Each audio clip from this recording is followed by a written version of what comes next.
Estou fazendo aqui este vídeo para perguntar uma coisa muito importante a você brasileiro. Se você vai concordar comigo ou que não. Gente, já que o presidente dos Estados Unidos, Donald Trump, quer aceitar de maneira alguma alguns brasileiros moram nos Estados Unidos, vivendo lá, então o presidente aqui também do Brasil é para fazer igual. Não é para aceitar também americanos vivendo aqui. Tchau.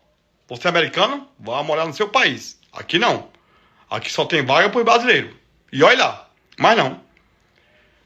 O presidente aqui brasileiro, ele aceita qualquer pessoa entrar aqui dentro. Faz nada. Diz nada.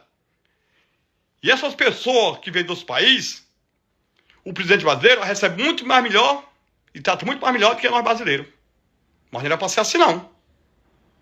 Porque o presidente dos Estados Unidos é diferente do presidente brasileiro. Não aceita de maneira alguma que quer mais aceitar algum brasileiro lá. Não é verdade que estou falando? Deixa aí nos comentários que sim ou que não.